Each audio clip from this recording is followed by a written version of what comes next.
Alô, Bistrolovers! No cenário atual, onde as questões ambientais e sociais estão no centro do debate global, a sustentabilidade representa um pilar essencial, não só para o sucesso e futuro das empresas, mas para toda a sociedade. Sustentabilidade esta que no mundo empresarial não mais se limita às questões éticas ou de conformidade, mas que se configura como uma estratégia inteligente de construção e manutenção de uma reputação positiva, que é estabelecida em primeiro lugar na sua governança, na sua cultura e nas suas práticas de gestão e de engajamento, para posteriormente se desdobrar e ganhar confiança e respeito dos stakeholders externos, clientes, parceiros, acionistas, investidores, imprensa, comunidades, governo, enfim, todos os envolvidos. Conscientes desse enfoque, o tema do nosso bom encontro de hoje é sustentabilidade e reputação. A saída está dentro. Aliás, essa frase, a saída está dentro, que foi sugerida por uma das nossas convidadas, a Tatiana, foi inspirada no título do álbum do Projota, um rapper e compositor brasileiro, que diz que a saída não é uma porta, é algo que está dentro de nós, que significa se entender, se aceitar e acreditar em si mesmo. O mesmo tipo de provocação que queremos fazer para o mundo das empresas, para estimular um movimento empresarial, organizacional genuíno, que parta do interior para o exterior, de dentro para fora. E como diria Cris Melquiades, que esteve aqui conosco, do ego para o eco. Enfim, para ajudar nessa reflexão e para termos bons insights, vamos abordar as seguintes temáticas: a conexão, a importância e o impacto de investir em sustentabilidade e reputação, a gestão de riscos, o risco da desinformação, o papel da área de comunicação e o perfil requerido dos seus profissionais, assim como a responsabilidade das lideranças e as melhores práticas.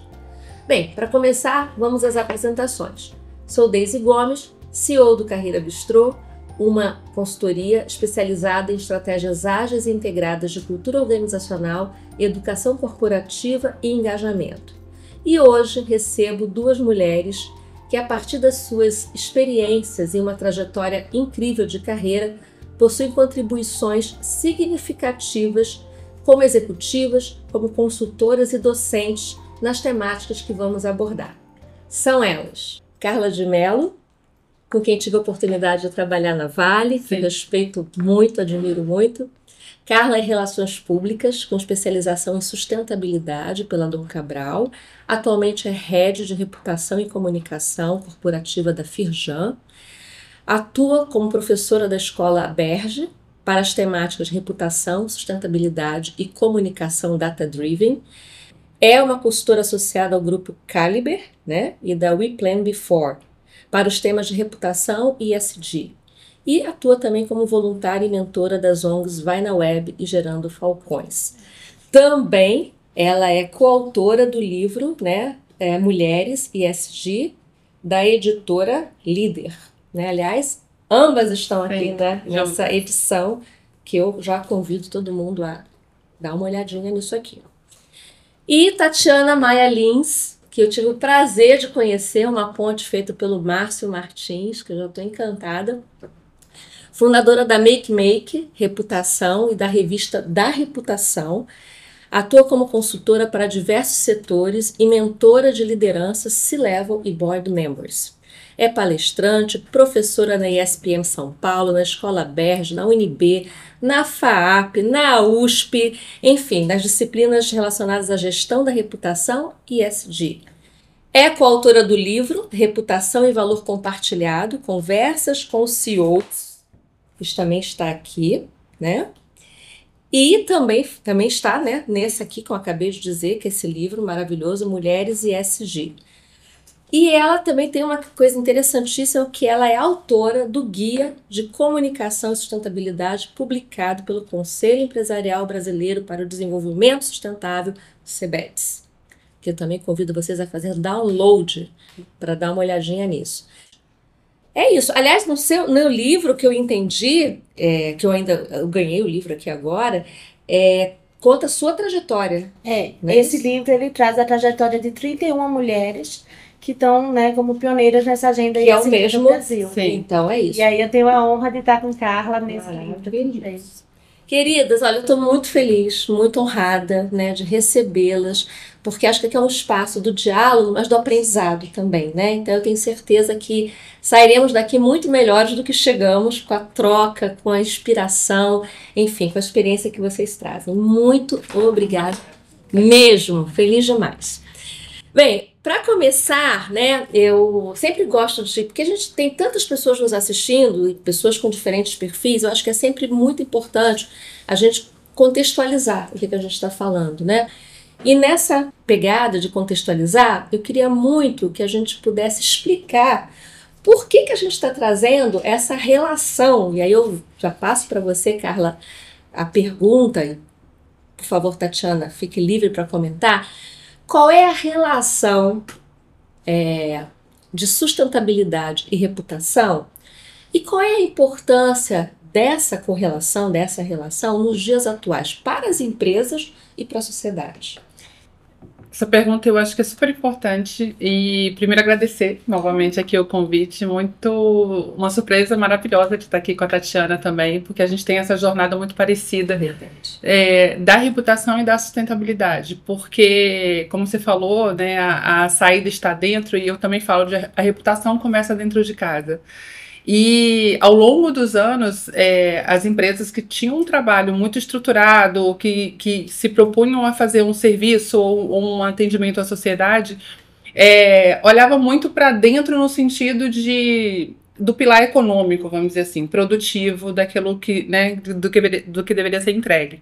E ao longo do tempo, o tema sustentabilidade foi ganhando força, principalmente com entendendo que o triple bottom line, o econômico, social e ambiental precisavam ser vistos. Cada empresa gera impacto naquilo que ela se propõe a fazer, um impacto social, um impacto ambiental, e precisa contemplar esse olhar multi-stakeholder para justamente trazer um cuidado especial da forma de fazer, no como comunicar.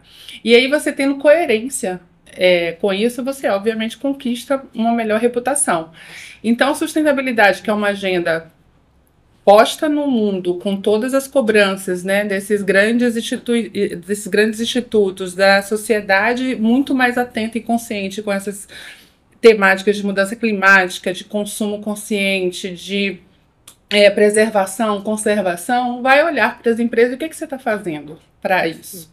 E aí, se você comunica de uma forma consistente, apresentando resultados e não apenas só dizendo o famoso greenwash ou social wash, é a sua promessa sendo entregue. Então, você conquista aí a confiança do seu público e, obviamente, a reputação ela fica muito mais forte. Então, acredito muito nessa jornada, nessa conscientização do gestor, cada indivíduo ali que lidera uma empresa, que toma a decisão, contemplar essas dimensões para o dia a dia, para trabalhar bem, né, a questão da cultura organizacional. O impacto social, quando a gente fala, também é para dentro, com os colaboradores, com consciência em relação a melhores práticas de trabalho, de escuta ativa, né, de áreas estruturadas que possam ajudar aí os gestores a conduzirem o dia a dia de uma forma consistente, como as áreas de gestão de pessoas, mas também todas as suas práticas ali envolvendo questões ambientais e sociais e seu impacto econômico e social no mundo. É legal que você está trazendo, né, Carla, porque por muito tempo, assim, acho que até ainda em algumas situações isso ainda está sendo visto dessa maneira, mas já mudou. Uhum. Dentro do ESG, a gente tem que colocar people, né? Porque quando fala do social, sempre às vezes as empresas tinham pelo menos essa é a minha percepção, de olhar para o mundo externo. Isso. Só que o people também que está ali no mundo interno, né? Que está dentro da organização. Isso. Então, quando você está falando aí de engajamento, de práticas internas, a organização do trabalho, olhar formas de práticas de gestão, né? Que valorize, que façam com que as pessoas se sintam ali parte, tenha um propósito, tenha um significado. Então, acho que é muito interessante você falar o quanto que isso de fato muda completamente as relações começando por dentro, como a gente falou, né? E quando você tem uma equipe feliz, um ambiente, uma cultura fortalecida, quanto que isso vai realmente refletir lá fora, né? Sim. E aquela dúvida, né? É B2C ou B2B? É P2P, porque as empresas são compostas de indivíduos que tomam decisões e precisam estar conscientes, com ética, com governança, para melhores decisões. Então, isso tudo já vai ser mais natural se a gente realmente aplicar no dia a dia. Tati, o que você quer trazer nesse sentido? Primeiro, também agradeço o convite, né, do Márcio e do seu, Deise, de estar aqui. Essa questão, né, da relação de sustentabilidade e reputação, a Carla também estava no CEBET liderando esse projeto, então, enfim, é mais uma coisinha que a gente fez juntas, né, Carla? Sinergia e sintonia. Total. Então, assim, por que eu trouxe essa questão do guia, né, não só para falar da Carla, mas porque a gente tinha ali, já desde 2020, quando a gente fez essa atualização do guia do CEBET, de comunicação e sustentabilidade, uma necessidade de melhorar as narrativas sobre sustentabilidade, tá? Por quê? Porque as pessoas não acreditam nas narrativas. E por que elas não acreditam nas narrativas? Sim. Porque não vem de dentro, né? É só para fora, é só para ficar, entre aspas, bem na fita. Então, a gente está melhorando isso bastante, né? A gente fez a pesquisa em 2019 para o material que foi publicado em 2020, numa escala de 0 a 100. Era 43, o quanto que as pessoas acreditavam nas narrativas. A gente refez em 2023, já está 65, então, né, uma escala de 0 a 100 melhorou bastante. Mas ainda tem um caminho aí para a gente passar de ano. Eu brinco que a gente ainda não passou de ano, né? Tá com peixe meio. Acho de 7. Então a gente precisa melhorar um pouquinho. Mas por que isso é tão importante? Porque, no fundo, sustentabilidade não é o verde. Sustentabilidade é o que sustenta as empresas. E isso está lá no guia, né, Carlota? Sustentabilidade é o que sustenta. E a sustentabilidade é completamente colorida. Ela tem a ver com a diversidade, todas aquelas cores da diversidade. Ela tem a ver com todos aqueles ODS da ONU, né, que são completamente coloridos. Então, não é só pensar a sustentabilidade como o impacto para o meio ambiente. Perfeito. Mas esse olhar sistêmico, né, que a gente precisa ter, de que sustentabilidade é o que sustenta. E aí não vai... E tem que estar dentro, né? A gente... Tem que viver isso, que sustenta, é estaca, né? É fundação, lá embaixo. Então, vem de dentro. E aí, no final das contas, quando a gente vai ver os rankings de reputação, o ranking do DrapTrack, por exemplo, 0,8. De cada 1 ponto, 0,8 vem de percepção ESG. Né? Então, a importância da sustentabilidade para toda essa questão da reputação está aí. Primeiro, sustentabilidade vai ser o que vai sustentar as empresas. E segundo, que para compor qualquer ranking, o peso que a sustentabilidade tem é muito grande. Por quê? Porque é na geração do valor compartilhado que as pessoas se identificam com as empresas. Perfeito. Reputação vem do afeto. Eu estou vendo ali coragem e afeto, gente, eu já viajei. Né? Mas, enfim... Olha, adorei isso que você falou. Repete. Reputação vem do afeto? Eu nunca tinha ouvido assim dessa forma. Reputação vem do afeto. Porque é uma percepção positiva que você vai ter. E aquela percepção poético, positiva, assim, como você trouxe. Porque todo mundo fala, reputação é a percepção positiva, mas reputação vem do afeto é uma outra frase. E o que gera confiança é o que te afeta de alguma forma positivamente. Né? Porque Spinoza já falava isso. Não é filosófico. É um papo filosófico. E aí, por que é o que afeta? Porque são os afetos que levam a gente à ação. Perfeito. Toda ação vem de um afeto. Exato. A gente pensa que é razão, né? Mas não, é afeto. E aí a reputação vem daquilo. É como que a gente vai moldando as nossas ações para que a forma como a gente afeta os outros seja positiva. E assim vai ser percebido como positivo. Vou seguir aqui. Na nossa conversa de alinhamento, você falou uma coisa também muito interessante. Todas vocês falaram as duas coisas interessantíssimas, né? Que você falou até, dentro dessa lógica de cuidar das questões internas, de tratar, você falou que 70% das crises, né? E aí eu também estou colocando nessa mesma conta, se eu estiver errada me corrija, riscos, Sim. né? Começam internamente, né? Então a gente vê, depois que é anunciado, depois que é divulgado, depois que é percebido, mas isso já está lá há um bom tempo, né? E que poderiam ser evitados de alguma maneira, ou mitigados de alguma forma, né? Talvez não 100% evitados, mas certamente cuidados e mitigados antes de expostos. Então, assim, vamos entrar nessa seara do risco, porque eu achei muito legal, porque acho que tem tudo a ver com a questão da sustentabilidade das empresas, do longo prazo, sim, do cuidado, enfim. E aí eu queria que você trouxesse, assim, primeiro definisse o que a gente está chamando de gestão de riscos e quais são hoje, na sua percepção, os riscos mais eminentes ou frequentes que as organizações estão enfrentando. Todas as empresas têm risco, tá? Qualquer operação vai ter risco. Então, a gente pode falar de risco operacional. Isso aqui eu preciso de um fornecedor para me entregar aquela matéria-prima, para fazer, enfim. Só que tem um outro risco, que as pessoas dividem muitos riscos entre operacional, financeiro, né? Enfim, ambiental, de imagem. Eu costumo dizer que todo risco é risco reputacional. Sim. E aí vamos desenvolver esse pensamento. Vamos lá. A gente não tem negócio se não tiver boa reputação. A reputação é um pré-requisito para que haja qualquer negócio. Porque você não vai fazer nada com ninguém se você não confiar. Vida curta, né? Não tem. Então, não tem intenção de compra, não tem intenção de investimento, não tem intenção de ser servida por aquela empresa. Eu brinco que você não compra um pãozinho na padaria da esquina. É verdade. Se a padaria da esquina não te passar uma boa imagem. É verdade. Se você entra numa padaria da esquina, a padaria da esquina é imunda, você diz, não. Acabou. Né? Acabou.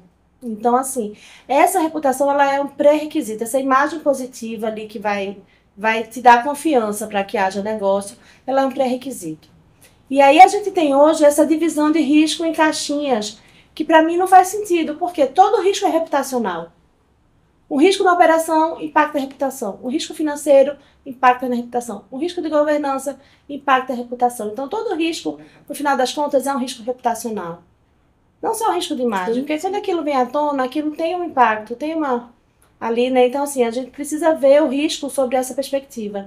E aí tem o Alfred Setúbal, que aí nem só mais eu estou falando, né? Eu vou agora fazer o Alfred Setúbal, que ele é o CEO da holding do Itaú, que fala que o maior ativo de qualquer empresa é o reputacional. Sim. Né? Então, a gente precisa olhar essa questão da gestão de risco por esse olhar mais amplo de que tudo impacta a reputação. E que reputação é, sim, o ativo mais importante de qualquer instituição, porque sem ela não há negócios. Né? Ou vai ter uma dificuldade muito maior, porque a reputação faz com que o crédito seja mais barato, a reputação vai atrair talento que vai ajudar na inovação. Né? Ela vai fazer com que o cliente, numa situação de que estou num momento de crise, ou enfim, estou em dúvida sobre qual produto comprar, qual que ele compra? O que passa credibilidade para ele. Né? Então, assim, a gente tem até pesquisas de comportamento de consumo que mostram o quanto que a reputação importa para baixa renda. As pessoas pensam que é uma coisa só. Sim. Né? Mas as pessoas de mais baixa renda preferem comprar um sabão Omo, por exemplo. Nem sei se posso falar nome de marca aqui, né? Mas enfim, já tô se a Omo quiser nos patrocinar. Né?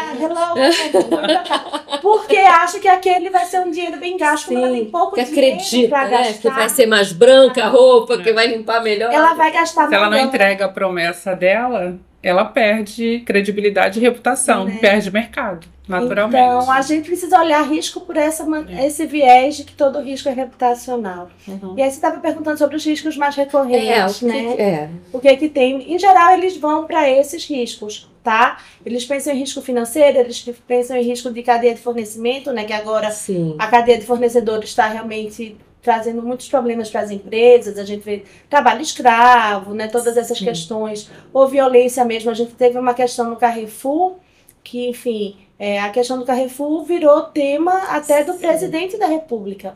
Né? E aí agora eu não tô falando de porque é um ou outro presidente, mas o presidente atual, Lula, quando ele foi fazer a fala dele de 100 dias de governo, ele falou sobre uma crise do Carrefour, que o Carrefour tinha voltado por uma questão de racismo. Então, assim, esse tema tá um tema tão quente que vira até tema de presidente da República, sabe? Uhum. Assim, seja por uma bravata ou não, mas escala, mas tá ali, tá presente. Né, escala no nível que vai para o nível de uma fala do presidente da República hoje, para falar de risco nas empresas, né? Então, esse risco da diversidade e tal. Então, esses são os que a gente está vendo de uma forma mais na superfície. Só que tem vários outros riscos, que são os riscos de cultura. Vamos falar deles. Né, porque quando a gente está ali na cultura, se a cultura está fazendo a economia porca, né? Perfeito. Ela está trazendo um risco gigantesco para o negócio, porque ela vai quebrar a promessa que a Carla estava falando ali, Sim. né? Aquela quebra da promessa. Eu posso não entregar o mínimo porque eu estou fazendo uma economia de tirar a lâmpada do lugar. Perfeito. Eu acho que as lideranças também não entendem que hoje o contexto é totalmente diferente. Antigamente as empresas precisavam ter ativos físicos, tangíveis. Hoje 70%, 80% dos valores 90% já. É valor intangível. Perfeito. 90%. 90% já evoluiu isso e vai evoluir cada vez mais. Assim, você vê hoje grandes empresas de serviço que não tem um equipamento de hotel, não tem uma frota de carro. Porque é tudo à base da confiança, da interação, da entrega versus promessa versus entrega. E aí, muita liderança, quando trabalha com questões de risco, eu acho que identifica muito isso que você falou, dos riscos financeiros, operacionais, e tem um tratamento em relação a isso, mas não tem um tratamento de forma sistêmica, que é justamente considerando não só o olhar para dentro, o olhar para fora, mas assim, que medida eu preciso tomar para evitar aquilo ali. E aí muitos pensam na imagem, que antigamente era mais falado, que não basta ser, tem que parecer. Isso é imagem. Mas reputação e sustentabilidade não basta ser, tem que parecer. Não basta parecer, tem que ser. Porque aí as duas coisas se comprovam ao longo do tempo nessa entrega com o stakeholder, né? Eu acho que tem tudo a ver com uma melhor gestão, consciência, governança, liderança, que o indivíduo precisa virar essa chavinha, assim. Virando a chavinha, eu acho que começa a ter uma tomada de decisão qualificada. E aí a gente volta para a cultura, né, Carlota, que eu estava tentando falar ali dessa questão dos riscos na cultura, que são o quê? Dentro dessa cultura, que não cuida da governança, que não cuida, né, dos seus funcionários, que não desenvolve, né? Que é um lugar onde a gente não pode falar sobre erro. Por que todos esses problemas que você estava citando começam internamente, poderiam... Toda crise ela tem um ponto ali que seria um tal ponto de mutação, que ali ele poderia vir uma crise ou se resolve e não vira uma crise. Né? Um ponto específico ali. As empresas poderiam cuidar desses problemas antes que eles virassem uma crise. E aí elas não cuidam desses problemas por quê? Porque tem um silêncio organizacional gigantesco. São empresas em que as pessoas não podem falar sobre erro, não podem falar sobre problema, porque quando lá vem aquela pessoa que só fala de problema. Aí vira aquela bola de neve, porque o problema vai crescendo. O que é que acontece depois, quando ele vai para público? Uma crise, que poderia ter sido amenizada, poderia ter sido mitigada, poderia ter sido até evitada. Sabe uma coisa que eu gosto da sua fala, que na prática isso acontece e nem todo mundo percebe. Normalmente os grandes executivos se preocupam com o problema, não porque foi para a imprensa, não porque está viralizando nas redes sociais. Normalmente aí sim tem uma preocupação de que a crise virou reputacional. Mas se você faz um mapa de calor de como essa situação chegou ali na imprensa e na rede social, começou crise de gestão de stakeholder, essa entrega, né, não feita da sua promessa. Aí o colaborador já está ali vermelho naquele mapa de calor. Daqui a pouco o cliente está amarelo vindo para vermelho, daqui a pouco o associado, daqui a pouco o fornecedor. E aí, quando eclode esse mapa de calor todo vermelho junto aos stakeholders, aí vai para a imprensa, vai para a rede social. Vamos agir, né? Exatamente. Agora vamos agir, né? E eu já conversei com um presidente que numa gestão passada que eu fui ligada diretamente a ele falou assim, não, a gente tá com muito problema de imprensa. Eu falei, tá. Não é de imprensa, amigo. Eu falei, não, mas qual é o seu problema de imprensa? Tá acontecendo isso. Veja bem. Aí eu falei, então, eu não vou tratar a imprensa, porque eu vou enxugar gelo. Eu preciso tratar as questões internas que estão gerando os problemas que você não está conseguindo gerenciar internamente. E aí a gente fez todo um tratamento interno para poder minimizar a questão da imprensa. E essa conta, talvez pra gente que esteja muito acostumada com essa situação, é muito fácil de fazer, mas você explicar isso e mudar uma mentalidade, cultura organizacional, tomada de decisão, é uma luta. Não, eu tiro, até pegando a minha experiência, eu tiro por assim, diagnóstico que a gente faz de clima, né, e até mesmo do ponto de vista assim, de cultura, fazer transformação cultural. Às vezes é um negacionismo muito grande, né? Então, quando você apresenta as questões, as vulnerabilidades que estão ali expostas, as insatisfações, as pessoas, não, mas é uma minoria, não, isso não representa, não, isso não é prioridade. E aí é o que você está dizendo, vira uma bola de neve, aquilo vai se acumulando e quando estoura bonito, né? Sim. Aí é um efeito aí bastante perigoso, né? Por isso que eu não dissocio reputação e sustentabilidade. Assim, eu acho que é uma agenda, né? As duas agendas são muito importantes, a gente está vendo crescendo aí no mercado, mas a Tatiana também já acompanha há muito tempo, mas ainda tem um processo de maturidade organizacional, de profissionalismo para tratar essas questões. Eu acho até de compreensão, sabe? Porque eu acho que até como você trouxe, acho que assim, a sustentabilidade, quando a gente começou a interagir com essa questão, anos e anos atrás, estava associada ao verde, à ecologia, à questão ambiental, e não se olhava da forma como, né, de fato deveria ter sido olhado desde o início, essa questão que a gente está falando, que é a sustentabilidade do negócio, né, tem lá o ambiental no meio, tem o social no meio, mas isso tudo está ali dentro da própria organização, né, na forma das estratégias que ela... E eu acho que, infelizmente, minha percepção é que isso ainda não é claro para muitas lideranças, porque às vezes fica também um assunto muito de board, né? E aí quando você vai às vezes olhar o líder, eu falo muito aqui, já falei em outros episódios, da média gerência. A média gerência é responsável por muito. Sim. E nem sempre é preparado, qualificado, desenvolvido, informado o suficiente para dar conta do seu desafio. E está ali na mão deles muitas tomadas de decisões que vão impactar a sustentabilidade da empresa, né? A relação com a cadeia de fornecedor, a relação com o cliente, a relação com os colaboradores.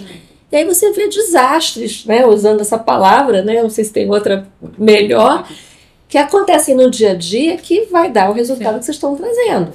Começa a ter os problemas, né? Mas essa questão da média gerência, né, da liderança ali que está, enfim, no dia a dia, ela está orientada por uma alta liderança. Sim, é o desdobramento, ou não desdobramento, né? Tem que ver ali que o problema vai vir de cima. Então, do mesmo jeito que vem de dentro, vem de cima. Exato, perfeito. Né? Ali vai ser a liderança que vai estar querendo um lucro de curto prazo, em detrimento da sustentabilidade do negócio. Vai ser uma liderança que vai estar extremamente focada num bônus que está atrelado a alguma questão de curto prazo também e deixa para lá o risco.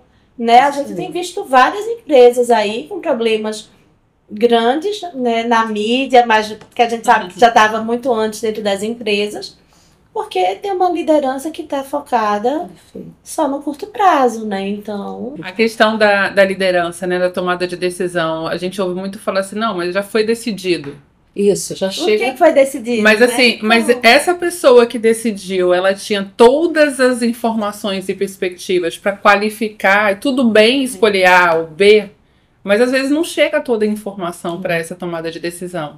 E a questão das grandes empresas que a gente fala, que tem governança, que tem gestão, tem metas, às vezes, que conseguem colocar o pilar da sustentabilidade, o pilar da reputação, ainda é super difícil de dobrar isso internamente até a média gerência, para o entendimento, né, geral. E as pequenas e médias empresas estão sobrevivendo. Perfeito. E aí não conseguem, acham que esse é um assunto... Do andar de cima. Do andar de cima, das empresas que são grandes, que têm áreas estruturadas. Mas até hoje, né, acompanhando muito de perto empresas pequenas e médias, é uma questão de sobrevivência, até para ela um dia se tornar grande, se ela quiser, ou respirar da saída dessa sobrevivência. Precisa colocar isso em prática. Se você não olha para dentro de casa, trabalha a questão da governança, se você não trabalha a questão dos colaboradores. Eu sou sócia investidora de uma startup. E ali a gente tem um grupo pequeno e é essa coisa de sobrevivência. Simplifica, sei, fazendo um merchandising aqui. E aí, uma das coisas que a gente conversou foi assim, no nascedor, a gente precisa de um código de ética. A gente precisa de um código de conduta. A gente precisa conversar com a equipe sobre as decisões que a gente toma, independente de... ser algo decidido pela aqui diretoria, por nós aqui da alta liderança, mas assim, o grupo que está com a gente tem que saber.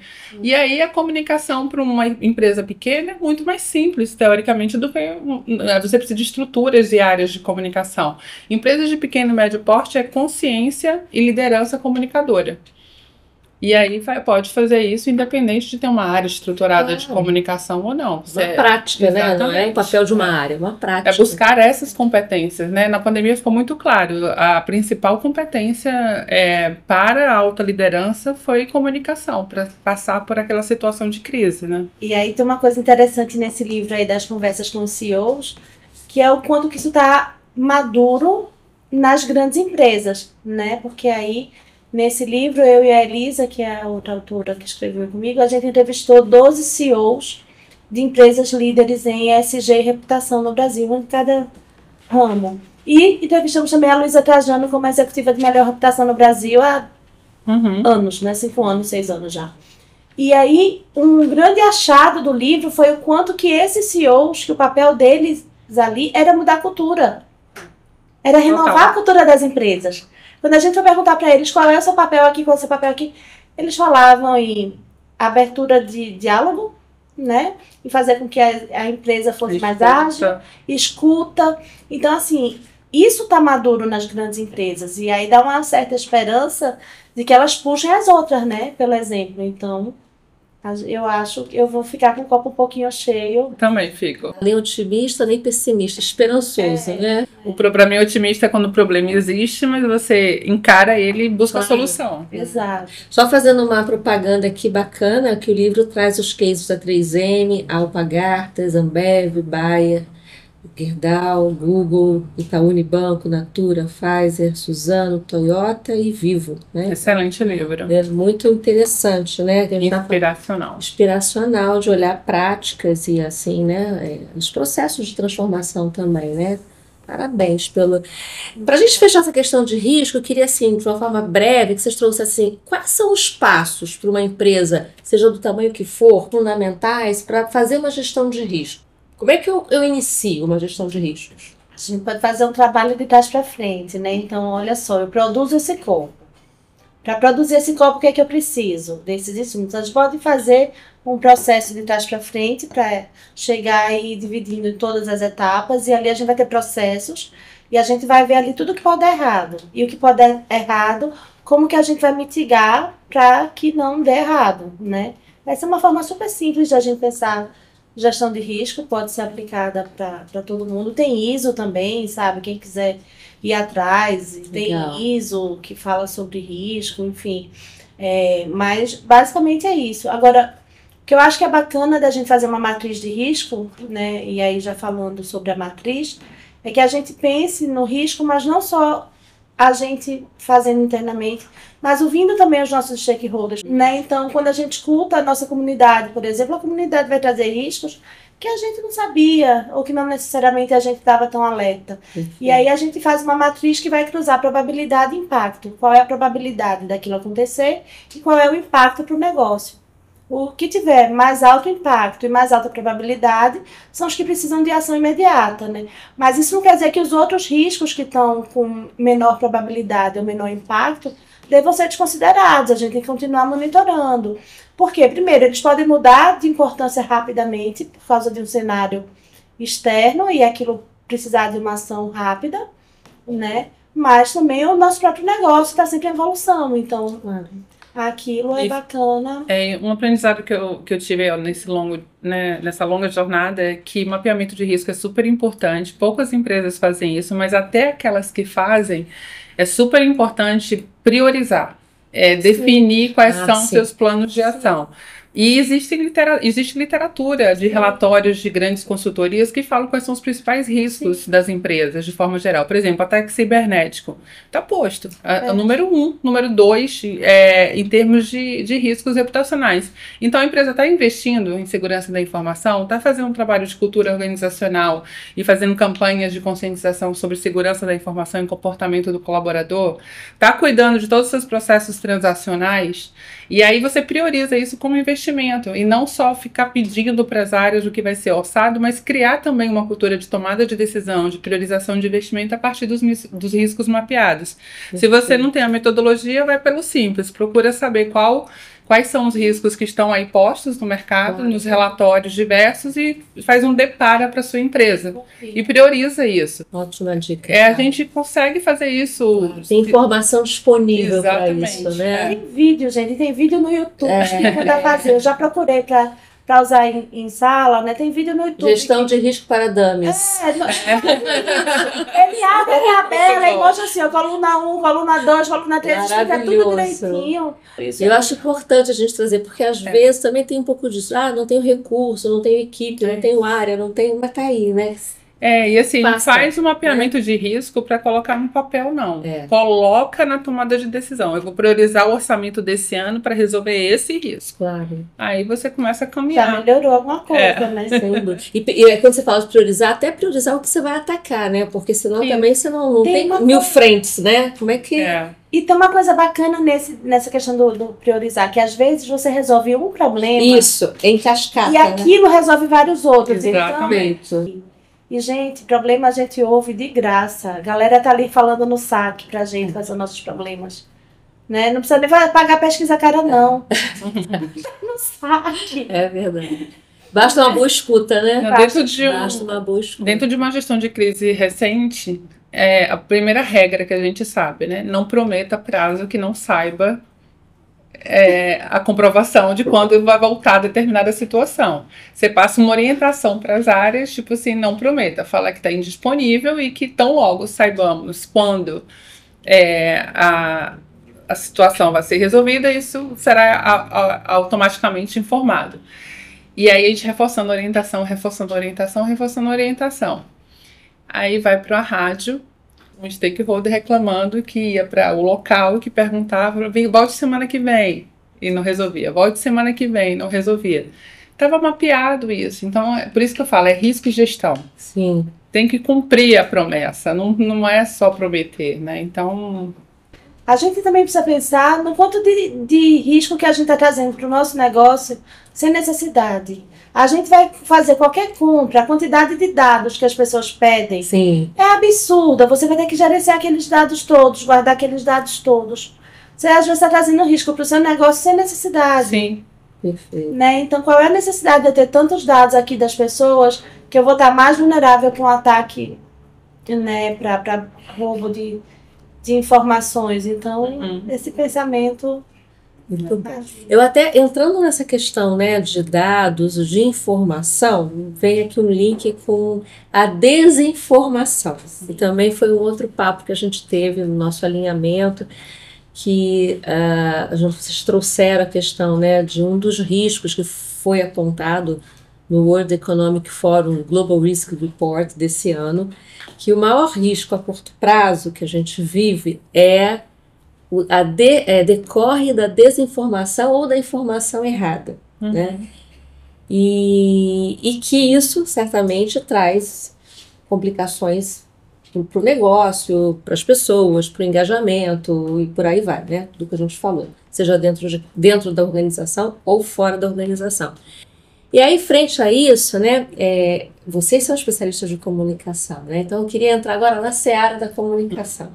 Como agir, né, dentro de uma organização para que, de fato, haja uma gestão da informação correta, para que a comunicação seja corretamente gerenciada.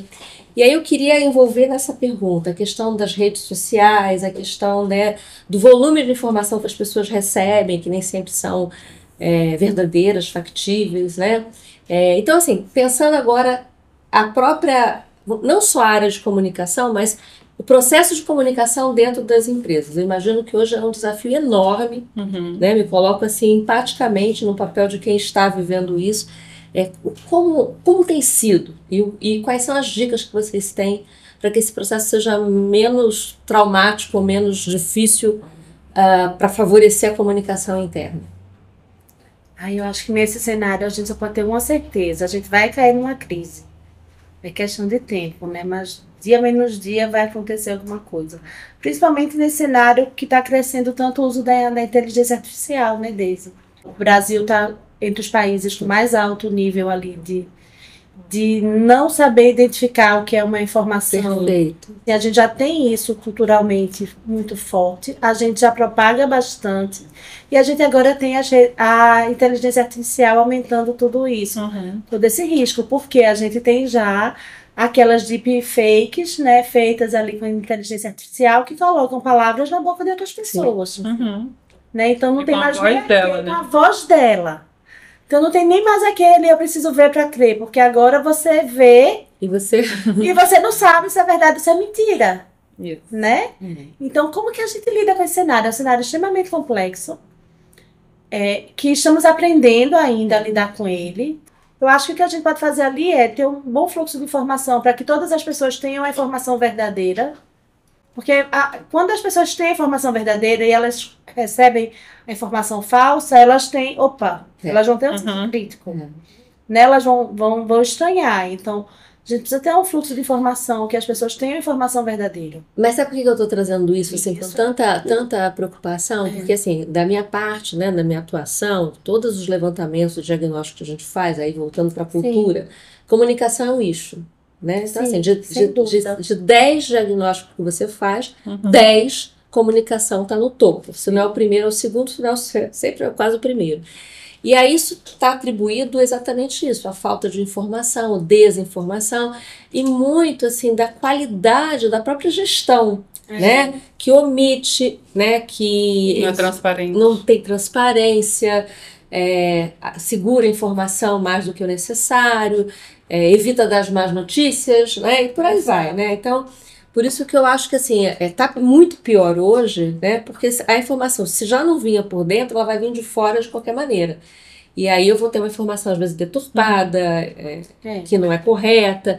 Então, assim, eu fico pensando muito, e falo isso muito para as lideranças, de como a gente tem que desenvolver essa competência, né? Para estar saindo na frente, né? Eu acho que, além do fluxo de informação estar realmente, né, de fácil acesso para todo mundo, a gente precisa também ter aquele cuidado de checar se a informação que a gente está passando é a informação que está sendo realmente absorvida pelas pessoas. Né? Então, a gente precisa de pesquisa para saber se a mensagem-chave foi realmente apreendida. Nem que seja me diz aí o que você entendeu disso. Né? Pra fazer gente checar se aquela informação. Fazer todo o processo da comunicação correto. Não é só o que você diz, é aquilo que o outro entende. Para isso você precisa checar o que o outro entendeu. E a gente tem um monte de métrica hoje, de alcance da comunicação nas redes sociais, por exemplo, mas pouquíssimas métricas que vão ali para recepção, para saber o que aquela galera está entendendo. Então, a gente precisa desse processo que analisa o que as pessoas estão realmente compreendendo daquilo, né? E precisa de uma priorização de canal. Porque hoje a gente tem uma obesidade de informação absurda, informação, enfim, canal que ninguém... Na comunicação interna é cheia de canal, né, Carlota? Sabe disso também. Que a galera não consegue aproveitar aquele tanto de informação. Muito bom esse ponto, muito bom. Sabe? E aí a gente tá desinformando até dentro de casa. Verdade. Mas aí eu acho que tem que ter o olhar do profissional de comunicação para qualificar isso também. Assim, a gente está trazendo, né, na gestão da equipe que eu tenho hoje atual, a gente está falando muito do menos volume, mais valor. Exato. De buscar fazer justamente uma qualificação da informação. O que é realmente necessário? Para isso a gente tem que abrir uma escuta, entender qual é a necessidade do outro, não só o que eu, empresa autocentrada, quero falar sobre tudo ao mesmo tempo agora. Então, assim, buscar fazer essa seletividade, principalmente quando você tem um ambiente controlado de empresa, para você trabalhar os pontos de contato que o colaborador ele vai entender ali que é aquele canal que vai passar informação qualificada, mas também você trabalhar a liderança que precisa ser capacitada, que precisa ser desenvolvida para ser um ótimo porta-voz daquelas informações e, mais ainda, ele ser o canal de escuta, porque aí quando ele abre o diálogo e faz no colaborador, a equipe faz a pergunta, ele vai poder esclarecer no tom certo, da forma certa, com mais detalhe, com menos detalhe. Então, assim, definir no ambiente controlado ali das empresas os pontos de contato de onde essa informação vai, consolidar isso, menos volume, mais valor, tentando trazer uma seletividade. E aí, quando você vai para a sociedade, você estava falando aí, Tati, eu lembrei do Walter Longo. Eu vi recentemente uma fala dele, falando que antigamente todo o ser humano tinha um porte físico, porque tinha que caçar, plantar, não tinha carro, tinha que caminhar, tinha que fazer toda uma atividade que deixava. Com toda a modernidade instalada, o corpo precisa ser repensado, ser exercitado de alguma forma, porque senão a gente acaba não tendo o tônus em relação a isso, da prática, do dia a dia, da sobrevivência. E a inteligência artificial vai fazer isso com o nosso cérebro também. E aí ele fala que a gente vai precisar ler. O antídoto para isso é ler, leitura, buscar a informação correta. E aí vocês estavam falando de filosofia mais cedo, eu acho que volta também a questão da filosofia, porque você tem que fazer boas perguntas, você tem que questionar o ser ou não ser. Então a gente vai precisar voltar a estudar filosofia na essência, isso está posto para mim, assim. Estou até estudando estoicismo, porque é o que mais me atrai, vamos dizer assim. Mas eu acho que tem que traçar esse caminho, porque assim, se não tiver leitura, o nosso cérebro vai ficar viciado em receber as informações, mas aí também tem a questão da qualidade. Se você não faz boas perguntas, assim como a vida, a inteligência artificial não vai te dar boas respostas. Volta para o eixo central da comunicação, né? Até eu estava conversando com uma pessoa que esteve aqui com a gente da OLX, a Heloísa Montes, ela estava falando isso. Na tecnologia hoje, a gente precisa qualificar, capacitar os analistas, os programadores a saberem fazer boas perguntas para desenvolverem bons produtos, né? Então, assim, não é só o conhecimento técnico, tecnológico que vai ter que ter, mas é isso, é o raciocínio, a análise, para tomar decisões interessantes, importantes, e questionar coisas, um pensamento crítico, que é o que você está trazendo. Quanto mais eu leio, me informo, eu sou capaz de criar conexões diferentes, né? Sinapses diferentes. Volta para a questão da importância da comunicação no dia a dia das nossas vidas, né? Das relações interpessoais, mas na empresa é crucial, né? Sim. E aí, outra vez, não está num departamento, não está numa área, não está num grupo. É a liderança comunicadora. É muito importante isso. Mas queria até aproveitar que a gente falou tanto, e aí para a gente poder ajudar também quem está nos ouvindo, né, a pensar nesse processo. Vocês têm essa experiência muito grande como profissional de comunicação, né? Então, se a gente fosse pensar no perfil desse profissional de comunicação hoje, que já está atuando, que queira atuar, né? Que perfil é esse? Que competências são essas que esse profissional tem que desenvolver para lidar com esses desafios, porque são inúmeros. Né? Vocês estão trazendo aí questões de reputação, de imagem, de riscos, enfim, de desinformação, de volume versus valor. É uma série, né? Novamente sai daquele modelo lá de antigamente, que era criar canais de comunicação, jornalzinho, né? Para um trabalho muito mais estratégico, sistêmico. Então, qual é o perfil desse profissional hoje? A primeira palavra que vem em mente, que na verdade é uma bandeira que eu trago, é coragem. Porque a gente está passando por transformação. Então, o profissional, além do repertório, né, de estudar, de entender essas questões, o profissional de comunicação, naturalmente, ele já tem uma visão sistêmica, porque ele conversa com diversas áreas das empresas. Tem um trabalho muito estruturado nessa sensibilidade de ser a escuta do stakeholder, mas também ser o porta-voz da empresa, ajudar a empresa a se posicionar em relação a isso. Então, às vezes ele vê determinada situação que a área quer comunicar e é preciso questionar. Mas isso trouxe resultado? Isso é relevante para o stakeholder? Isso é de interesse do stakeholder, ou a gente vai comunicar só por comunicar? E às vezes, quando o profissional não tem a coragem, ele sai da área e sai com o dever de casa de comunicar sem fazer esse exercício. Então, eu vejo muito... se fosse falar uma coisa, seria coragem, com todo o repertório, né, necessário que precisa ser, mas precisa se posicionar para ajudar a fazer essa transformação de valor compartilhado. Tem um enfrentamento, né? De negociação, de articulação, de buscar... porque é valor compartilhado hoje que vai fazer a sobrevivência das empresas. Eu só vou dar valor àquilo que realmente eu acredito, eu tenho confiança, que tem a ver com reputação. E se a empresa está fazendo da forma correta. Então, ao comunicar, você tem que ser responsável por aquilo ali também. Então, tem que se posicionar junto. E tem um papel assim, meio de advisor, né? Vamos por aqui, vamos evitar tal coisa, vamos cuidar disso, vamos, né? É que é uma agenda importante, mas não está posta, não. Ainda precisa, né, amadurecer muito. Eu acho que esse profissional, até por isso que Carlota está falando, né, que precisa amadurecer, eu acho que o profissional precisa entender qual é o papel dele na empresa.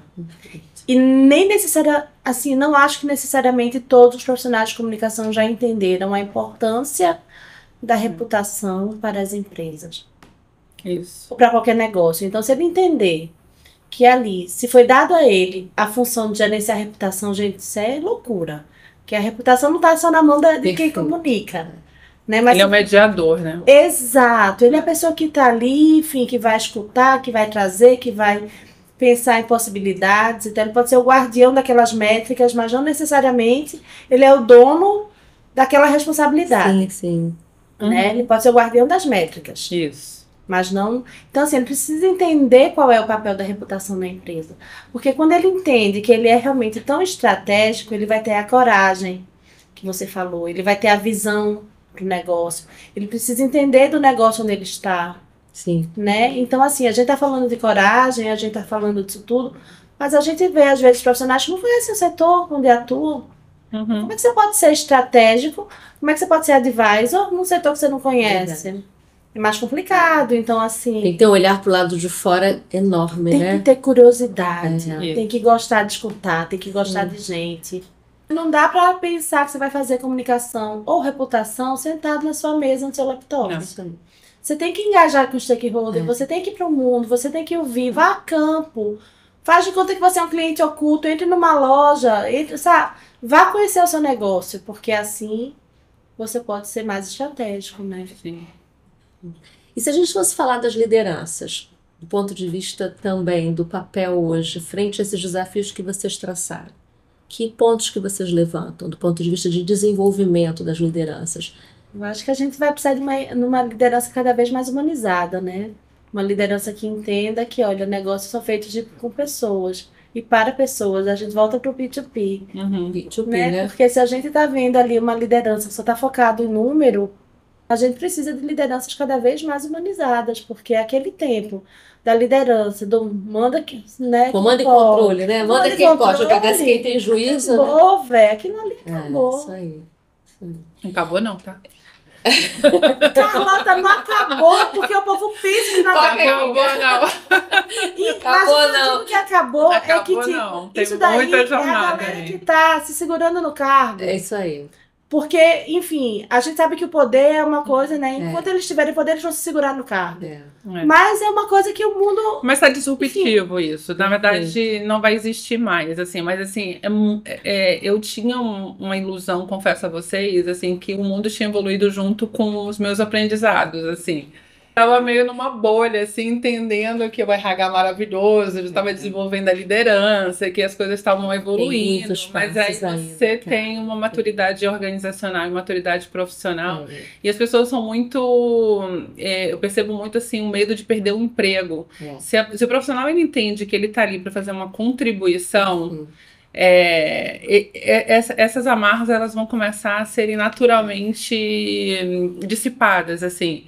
Ainda tem muito comando e controle, ainda tem assim o poder, a informação, então eu não vou passar a informação toda. Medo enorme de compartilhar, de trocar, de expor, né? Mas são pessoas que vão perdendo espaço no mercado.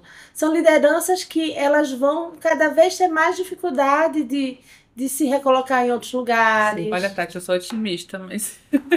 A gente não vai deixar de ter o último chefe, comando e controle, vai cair daqui a 10 anos. Não é isso. Vai ter ainda, se brincar, 150 anos ali na frente, vai ter ainda lá. Eu mando e você tem que fazer porque eu mando. Mas, assim, eu quero. Mas é uma questão que o mundo vai evoluindo. Isso. E os espaços são menores. E é nesse sentido. Vai ter que pagar. Tem uma pesquisa da Deloitte sobre isso, bem interessante, que é da história da humanização do trabalho. Até eu já falei sobre ela acho que umas 3 vezes aqui, mas eu acho que é relevante repetir. Que diz isso, que há um gap entre a consciência e a realização, né? Sim, então, mudança, assim, né, muitos já sabem, percebem, entendem de que não tem como mais agir ou fazer dessa forma, mas a o fazer diferente ainda é um grande Por isso que eu falo da obstáculo. coragem. E sabe por que a esse gap a gente volta pro afeto? Toda ação ela é motivada por um afeto. Se a pessoa ainda não sentiu no pé, o calo apertando. O calor, né? O calo apertando lá no. Como Ele não muda. Ele só vai mudar mantém o padrão. quando né? ele for demitido e for tentar procurar um outro emprego, não conseguir. Tenho profissionais de mais de 60 anos e tenho de 20 anos na minha equipe. Diversidade total. E fiz uma conversa individual com todos eles. Levei uns 2 meses para fazer conversas individuais, dedicadas a eles, dentro da agenda normal, porque aí era um ciclo de escuta mesmo, de feedback. E aí, numa dessas conversas, um estagiário sugeriu um encontro multi-estagiários para fazer aproveitar o momento deles ali na empresa para justamente fazer uma troca. E a gente fez a primeira reunião, liderada por ele como o idealizador. E aí a gente fez uma reunião de 1h30. E essa nova geração. Eu fiquei impressionada o quanto que a gente tem que aprender com essa nova geração. Eu sou fãzoca deles. Eu fiquei impressionada, assim, numa agilidade de entendimento. Eles não têm comprometimento no veste a camisa como a nossa geração. Mas o que eles... Esse que deu a ideia, que fez a abertura, já pediu para sair porque conseguiu uma outra oportunidade. Mas, assim, a contribuição dele foi tão notória. Enquanto ele estava ali, ele estava comprometido. Ele não é comprometido com uma promessa de longo prazo. Mas enquanto ele estava ali, ele fez diferença. E assim, é muito rica essa troca com essa nova geração. Então, tem sim uma esperança de fazer essa mudança acontecer de forma exponencial. E a gente dá abertura a isso na gestão, nas empresas. Isso é essencial para que essas transformações elas aconteçam melhor. Assim. Eu estou muito levando fé nesse sentido, mas o caminho está longo ainda. Gente, chegamos ao fim, acredito. E eu queria, assim, como última, queria que vocês trouxessem um recado, uma reflexão, uma dica, uma fala, né? Assim, como é que a gente fecha essa conversa dentro dessa temática de sustentabilidade e reputação? O que passa pela cabeça de vocês, assim, como um ponto de atenção? Coerência. Acima de tudo, eu acho que a gente precisa, enquanto indivíduo, né? A gente falou muito aqui de empresa, de liderança, de gestão, mas a gente precisa refletir se cada um de nós, como indivíduo, a gente está sendo coerente com tudo isso também, em termos de tomada de decisão no dia a dia, de consumo de água, de preservação, de impacto ambiental que cada indivíduo faz e se a gente está tomando essa decisão. Hoje em dia, se você vê uma geração super nova, eles perguntam se tem lixo reciclado, para onde que vai aquele lixo reciclado, se realmente... Porque isso está sendo trazido nas escolas. A nossa geração não teve isso. Verdade. Então, se a gente tiver essa consciência como indivíduo e fazer essa coerência no nosso dia a dia, a gente vai levar essas melhores decisões. Vira valor, né? Na nossa liderança. A história da saída está dentro, né? Vira Exatamente. valor. Você começa a praticar isso. As empresas serão mais saudáveis porque as pessoas que estão conduzindo essa empresa estão conduzindo com esses valores muito... Então, eu acredito muito nisso, nessa reflexão individual. Se cada um fizer a sua parte, né? A gente vê isso muito aí em várias citações. O Gandhi, se você quiser mudar o mundo, você tem que mudar primeiro você, enfim... Então... É isso mesmo. É isso mesmo. É mais do que comprovado. Eu acho que eu vou voltar para a questão das empresas um pouquinho, já que Carlota falou das pessoas, né? Eu concordo plenamente com o que ela falou. Eu vou falar um pouquinho das empresas, né? Dessa necessidade de mudança e de viver o tempo que a gente vive. Tem uma pesquisa do RepTrak que fala que 8 em cada 10 pessoas, né, de milênios para baixo... 8 em 10, tá, gente? Então, é muita coisa. Não compram, não trabalham e não investem, não compram ações de empresas que não têm esse olhar ESG. E aí, o ESG não é uma modinha, ele pode mudar de nome, enfim, mas essa compreensão, né, de que a empresa precisa gerar valor compartilhado, a empresa precisa pensar nos seus stakeholders e ter uma atuação bacana, né? Então, assim, a gente está falando de 8 em cada 10. Não compra, não investe e não trabalha. Se não compra, não investe, não trabalha, tem futuro para essas empresas que não são desse jeito? Não. Então a gente precisa fazer hoje o dever de casa, porque é esse dever de casa que vai garantir a perpetuidade do negócio. Tá, Deise? Então, assim, para quem ainda não está convertido, né, a gente precisa dizer que, olha, não é questão de que é porque eu quero, não, é uma questão de que está aí, está posto. Se a gente, isso é no mercado americano, tá, gente, que eu estou falando, essa pesquisa foi feita nos Estados Unidos, que é um mercado extremamente resistente à questão do ESG e polarizado. Então, se a gente tem no mercado polarizado, né, e resistente, como o americano, os mais jovens dizendo que 8 em cada 10 estão nessa pegada, que é isso. A saída está dentro. A saída está dentro. Já é uma pressão de transformação enorme. Exato. Muito bom. Fechamos esse bate-papo com 2 palavras muito fortes, coragem e afeto, né? E que elas estejam presentes em nossas decisões, enfim, nas nossas estratégias e dentro das organizações também. E para encerrar, eu quero trazer também um verso do Projota, inspiração da Tati na nossa conversa, que diz: haja o que houver, só preciso de foco, força e fé. Foco, um objetivo para alcançar. Força, para nunca desistir de lutar. E fé, para me manter de pé enquanto eu puder. É muito bom, né? E é isso. Muito bom. Muito obrigada, queridas. Foi uma honra, um prazer enorme ter vocês aqui. Mais uma vez. Obrigada. Gratidão total. Obrigada.